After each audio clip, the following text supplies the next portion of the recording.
천사 찬송하기를 천사 찬송하기를 거룩하신 구주께 영광 돌려보내세 구주 오늘 나셨네 크고 작은 나라들 기뻐하라 하여라 영광 받을 왕의 왕 베들레헴에 나신 주 영광 받을 왕의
창조주 그리스도 십자가의 길로 아버지 뜻 이루셨네. 그가 이 땅에 오신 이유 이제 우리에게 맡겨진 그 소망 그 사랑 그 생명 아름답고 눈부신 십자가의 길 우리가 이 땅에 살아갈 이유. 함께 목도하심으로 더 깊은 예배 자리로 나아가겠습니다.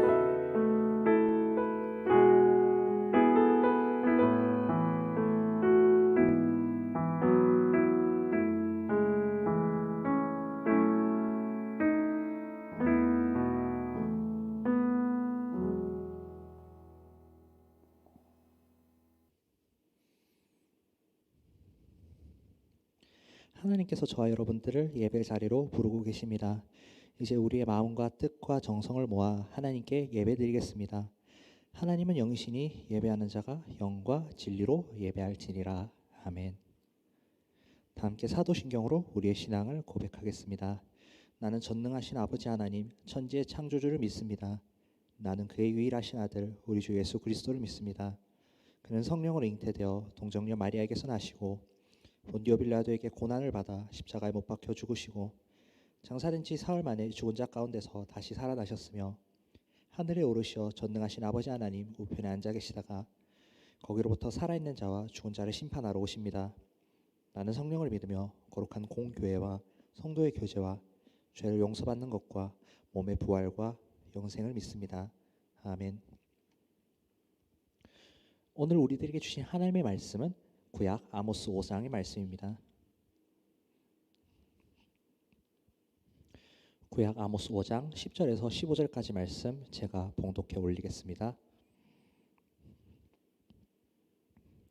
무리가 성문에서 책망하는 자를 미워하며 정직히 말하는 자를 싫어하도다. 너희는 힘없는 자를 밟고 그에게서 미래 부당한 세를 거두었은즉 너희가 비록 다듬은 돌로 집을 건축하였으나 거기 거주하지 못할 것이요 아름다운 포도원을 가꾸었으나 그 포도주를 마시지 못하리라. 너희의 허물이 많고 죄악이 무거움을 내가 아노라. 너희는 의인을 학대하며 주의 뇌물을 받고 성문에서 가난한 자를 억울하게 하는 자로다. 그러므로 이런 때 지혜자가 잠잠하나니 이는 악한 때임이라. 너희는 살려면 선을 구하고 악을 구하지 말지어다. 만군의 하나님 여호와께서 너희의 말같이 너희와 함께 하시리라. 너희는 악을 미워하고 선을 사랑하며 성문에서 정의를 세울지어다. 만군의 하나님 여호와께서 혹시 요셉의 남은 자를 불쌍히 여기시리라. 아멘. 이것은 우리 주님의 말씀입니다. 오늘은 대림절 네 번째 주일, 성탄을 5일 앞둔 성탄주일입니다. 성탄주일, 예수님은 어디에 오셨을까요? 지금 예수님은 어디에 계실까요? 우리 아기로 오신 예수님을 만나러 떠나봅시다. 기원전 4년의 어느 날입니다. 옛날 사람들은 밤하늘을 올려다보면서 세상의 운명을 점쳐보곤 했습니다. 자연스럽게 별자리를 통해서 진리를 찾기를 원하는 천문학자들도 있었겠죠. 성경에서 동방박사로 불리는 이 몇 명의 천문학자들은 도저히 그냥은 지나칠 수 없는 한 크고 아름다운 별을 발견합니다. 그들이 믿기에 저렇게 크고 반짝이는 별의 등장은 틀림없이 세상을 구원할 왕이 태어났다는 그런 징표로 받아들여졌기 때문에 그래서 그들은 그들이 새로 태어난 왕을 알현하려 황금과 유황과 몰약을 준비하여 그 별이 이끄는 서쪽 땅으로 향합니다. 오랜 여정 끝에 그 반짝반짝 빛나는 별은 예루살렘 하늘 위에 멈춰섰습니다. 동방박사들은 이곳 예루살렘이 헤롯 임금님이 다스리는 동네인 것을 알고 헤롯 왕을 만나러 저 높은 성에 있는 왕궁으로 찾아갑니다. 그들은 이렇게 생각합니다. 아하, 별이 저렇게 뜬 걸 보니 헤롯 왕께서 아들을 얻으셨나 보구나. 아, 이 유대 지역을 통치할 새로운 왕이 나셨구나. 그들은 이런 이야기를 나누면서 왕궁으로 들어갑니다. 헤롯 왕이시여, 왕자님을 얻은 것을 축하합니다. 동방 박사들이 헤롯 왕에게 큰절을 올립니다. 그러나 헤롯 왕은 동방 박사들의 이 이야기를 굉장히 이상하게 여겼습니다. 왜냐?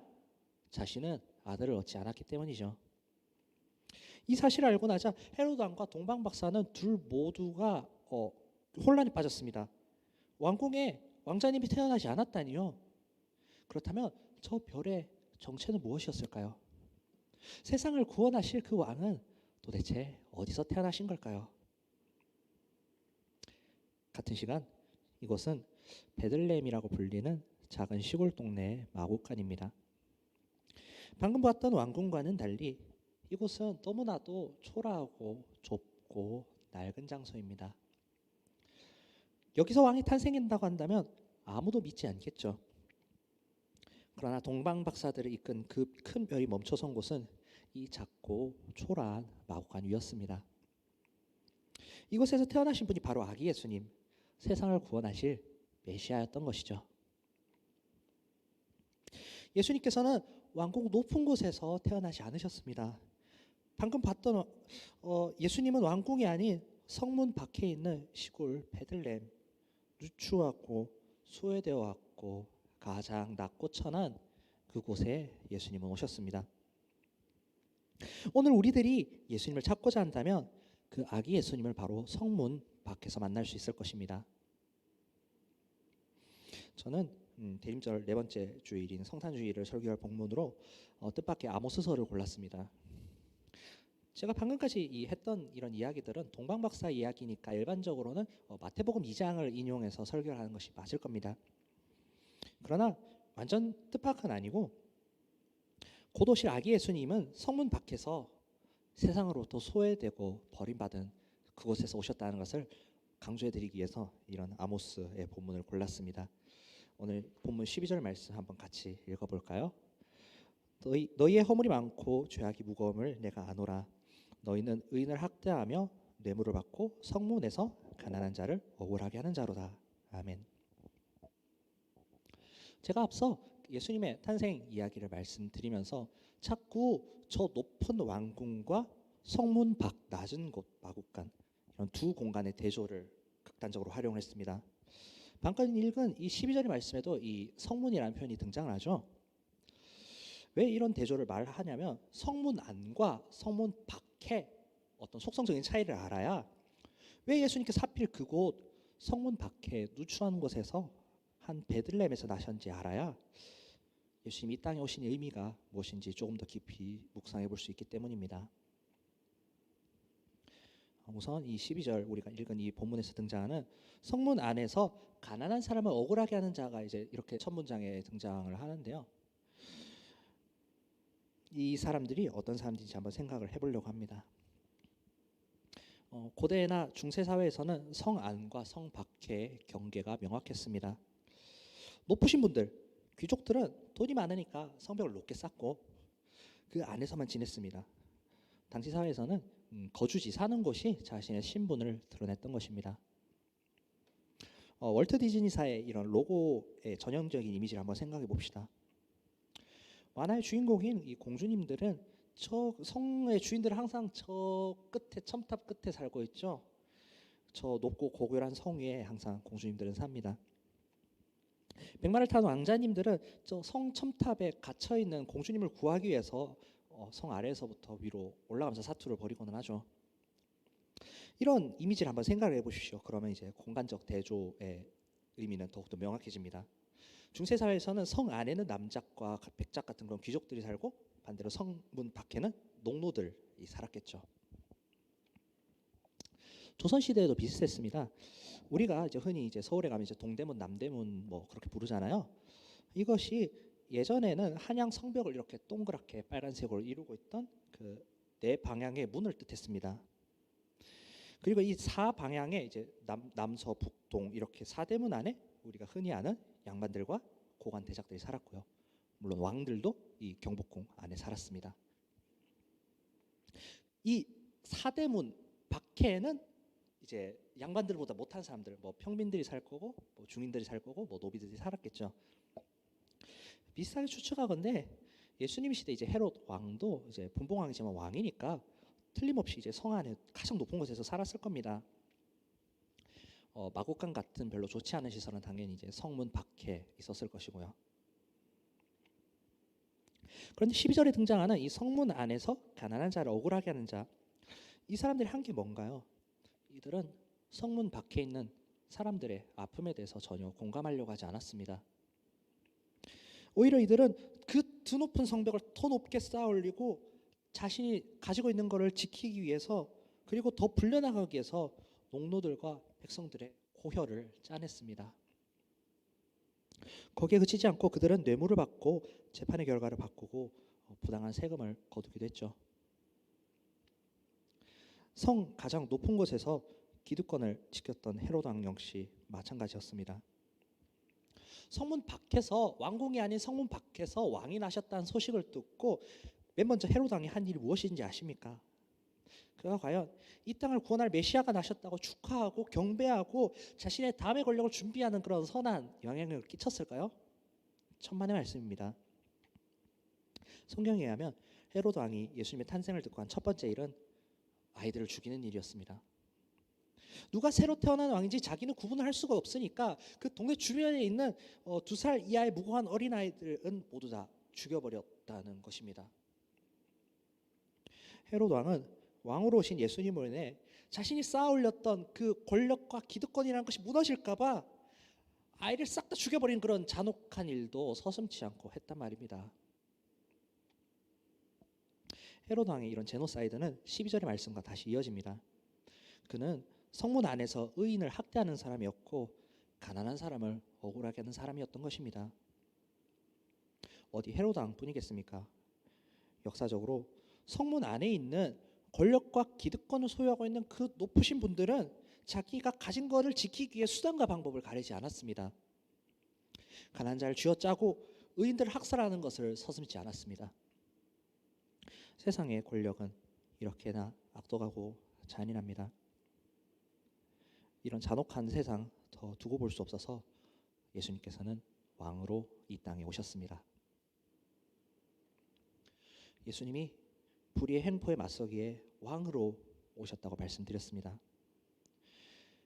만일 예수님께서 왕으로 세상에 오신 것이라면, 예수님께서 만약 이 세상에 오신 이유가 이런 부당하고 그런 억압적인 구조를 뒤집기 위해서 오신 것이라면 예수님도 이 세상에 왕으로 오셨어야 됩니다. 분봉 왕이었던 헤롯보다 더 높은 로마 제국의 황제로 태어나서 헤롯 왕의 죄를 단죄하고 세계를 정복하고 세상 모두를 하나님의 이름으로 돌리면서 영광을 올려드리는 것이 예수님이 해야 되는 마땅한 사역이었을지도 모릅니다. 만약 2000년 전이라는 시대가 좀 마음에 들지 않았다면 징기스칸으로라도 아니면 현대 미국 대통령으로라도 태어나서 세상을 개혁하기 위해서 태어나셔야 됐을 겁니다. 그런데 예수님께서는 분명 정의와 공의를 위해서 이 땅에 오셨으면서도 가장 낮고 천한 별 볼 일 없는 인자 한 명의 사람으로 오셨습니다. 그러다 가장 수치스럽고 고통스러운 십자가에 달려 돌아가셨습니다. 예수님의 이 공생의 사건은 세상적 기준으로 봤을 때 왕을 자칭하는 사람의 완벽한 실패입니다. 천지만물 주관하시는 하나님께서 이런 어설프고 허술한 계획을 세워서 자신의 외아들을 보내셨을 리가 없습니다. 그렇다면 도대체 왜 예수님께서는 이렇게 오셔서 그런 삶을 사셨을까요? 이유는 단 하나입니다.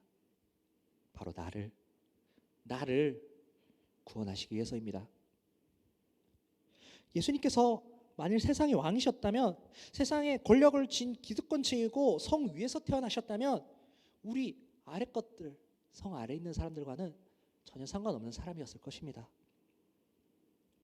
예수님께서 성 안쪽에 높은 사람이었다면 예수님은 틀림없이 우리의 인간의 아픔과 고통에 대해서 전혀 공감하지 못하는 어린아이까지 서슴지 않고 죽여버리는 잔혹한 사람이 되었을 것이 분명합니다.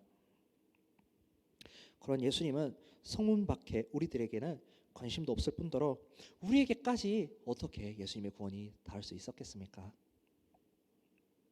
평민들은 과거에 왕에게 말 한 번 잘못 걸면 그대로 목이 달아납니다. 아니, 일본에서는 왕의 레벨까지 올라가지 않더라도 사무라이가 행차하는데 이제 고개를 굽히고 있지 않고 고개를 치켜든다면 그 자리에서 즉시 사무라이가 목을 쳐버리는 그런 철저한 계급제 사회였습니다. 과거 시대상이 그런데 만약 예수님께서 2000년 전에 세상의 권력자로 오셨다면 우리가 무슨 자격으로 예수 임금님을 만나볼 수 있었을까요? 죄인된 가장 낮고 가장 미천한 우리를 나를 살리기 위해서 예수님께서는 성문 밖에 낮은 곳에서 태어나셨습니다. 그렇기 때문에 예수님께서는 천하게 나셨고 가난하게 사셨고 고통 중에 돌아가셨습니다. 왜냐고요? 바로 성문 밖에서 버림받은 나 때문에요. 오늘 성탄주일 우리들은 예수님을 어디서 찾을 수 있냐고 물어본다면, 주님을 어디에서 뵐 수 있냐고 물어본다면 우리들은 바로 세상에 가장 낮고 천한 베들레헴 말구유 그곳에서 찾을 수 있다고 대답해야 될 것입니다. 예수님께서 우리를 구원하시기 위해 성문 밖에 태어나셨습니다. 멸시와 고통도 기꺼이 감내하셨습니다. 그렇기 때문에 이제 성탄을 맞는 우리의 눈길도 세상 밖을 향해야 합니다. 우리들은 아기로 오신 예수님을 맞으러 오늘날 세상 밖으로, 성문 밖으로 나아가야 합니다. 우리들은 코로나19로 인해 더 어려워하는 이웃들로 향해야 합니다. 빚이 쌓여 하루하루 사는 것이 지옥 같은 이에게로 가야 합니다. 코로나 블루를 넘어 코로나 블랙이라는 깊은 상실감에 빠져 있는 이에게로 우리는 가야 합니다. 우리들은 왕따와 사내 정치로 인해 사람들로부터 소외받고 무시받아 고통받는 이들의 손을 맞잡아 주어야 합니다. 경쟁에서 도태되어 이류인생, 삼류인생이라고 자신을 폄하하고 자주하는 그 낮은 자존감에게로 우리는 다가가야 합니다. 그리고 우리들은 세상의 깊은 슬픔과 탄식을 위로해야 합니다. 예수님께서 우리들을 찾아오셨듯이 예수님께서 성문 밖에 우리들을 만나주셨듯이 말입니다. 성탄주일 우리 모두 아기 예수님을 만나러 성문 밖으로 나아갑시다. 세상 밖으로 나섭시다. 그리고 우리를 위하여 이 땅에서 오신 아기 예수님을 찬양합시다. 기도하겠습니다. 하나님 아버지, 나를 구원하시기 위해서, 나를 살리기 위해서 성문 밖 가장 낮은 곳으로 오신 아기 예수님을 만나러 갑니다. 주님께서 우리를 사랑하셨듯 우리도 주님을 사랑하고 주님께서 맡겨주신 세상을 사랑할 수 있는 그런 다들 공동체가 될 수 있도록 주님 역사하여 주시옵소서. 이제는 우리 주 예수 그리스도의 은혜와 하나님 아버지의 사랑과 성령의 사귐이 예배를 통해 함께하는 다들 공동체 머리머리 위에 지금으로부터 영원토록 함께 계시기를 간절히 축원합니다. 아멘.